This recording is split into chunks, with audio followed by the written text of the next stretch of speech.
Κύριε Μπατζόγλου, έχουμε την απόφαση της Ειδικής Επιτροπής του άρθρου 7.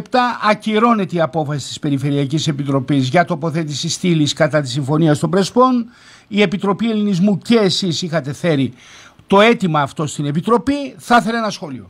Η αποκεντρωμένη, όπως βλέπουμε και έχω ενημερωθεί και εγώ, έχει απορρίψει το αίτημα για την τοποθέτηση της αναθηματικής στήλης, ένα αίτημα το οποίο το είχε δεχθεί η Περιφερειακή Επιτροπή, βέβαια εκεί με αντιδράσεις τόσο από την πλευρά, από την παράταξη του κυρίου Μέτσιο, όσο και από την παράταξη του ΣΥΡΙΖΑ. Ήταν ταυτόσιμη η άποψή τους των δύο παρατάξεων, δεν θέλανε να γίνει αυτή η αναθηματική στήλη. Ωστόσο, κατά πλειοψηφία πέρασε από την Περιφερειακή Επιτροπή, πήγε στην αποκεντρωμένη. Να σημειώσουμε ότι γραμματέας της αποκεντρωμένης είναι ο κύριος Ιωάννης Σάββας.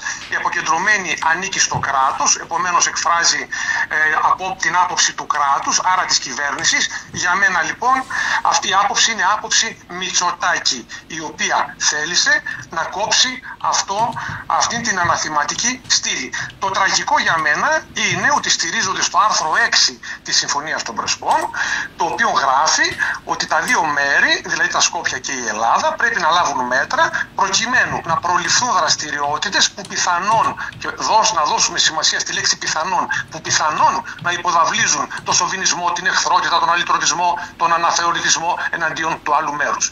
Και ακόμα και οι ιδιώτες, όπως λέει, και από ιδιωτικές οντότητες που πιθανόν να υποδαβλίζουν τη βία, το μίσος, την εχθρότητα κτλ., θα πρέπει να λάβουν μέτρα τα κράτη. Εμείς λοιπόν είμαστε αυτοί που με την συγκεκριμένη αναθηματική στήλη, που θα έγραφε πάνω αντίσταση και αγώνας κατά τη Συμφωνία των Πρεσπών και θα είχε τον αιματοβαμμένο αετό της σημαίας του Πισωδερίου, σαν ιδιωτική οντότητα, σαν Επιτροπή Ελληνισμού δηλαδή, σωματείο ιδιώτες, υποτίθεται ότι πιθανόν υποδαβλίζουμε το μίσος κτλ.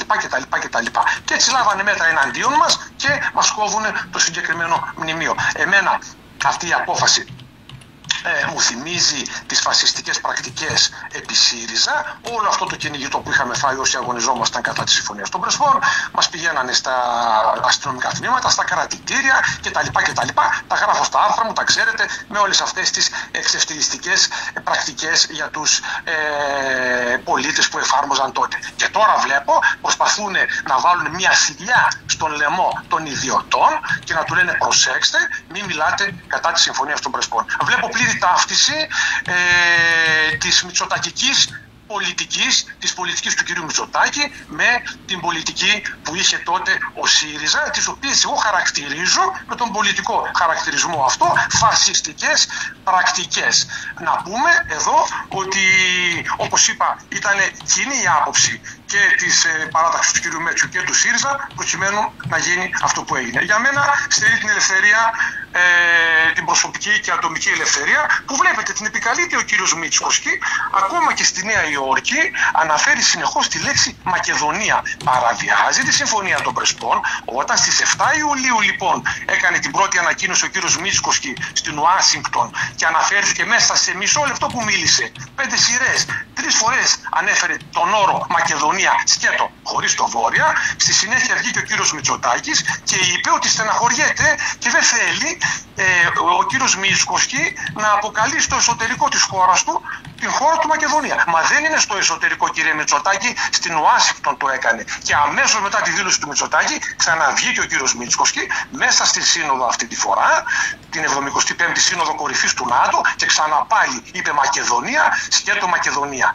Και λίγο μετά βγήκε ο κύριος Μητσοτάκης και είπε ότι αυτές οι δηλώσεις θέτουν σε κίνδυνο τα Δυτικά Βαλκάνια. Βλέπουμε λοιπόν ότι ο ένας κάνει πράξεις, δηλαδή έχει κάνει κουρελόχαρτο τη Συμφωνία των Πρεσπών ο Μητσόσκι, ο κύριος Μητσοτάκης μόνο παρακαλάει να μην την παραβιάζουν και πηγαίνει και τον ενοχλεί τώρα που θέλησαν κάποιοι πολίτες στην Ελλάδα να βάλουν μια αναθηματική στήλη με κόσμιο τρόπο και δεν βρίζουμε μέσα στην επιγραφή κτλ.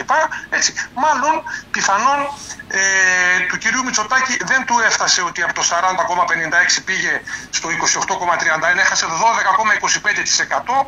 Θα χάσει ακόμα περισσότερο με αυτά που κάνει. Για μένα η λογική και η πρακτική στο εθνικό θέμα της Μακεδονίας του κυρίου Μητσοτάκη είναι η ίδια με του Κοζιά και του Τσίπρα. Έτσι φαίνεται.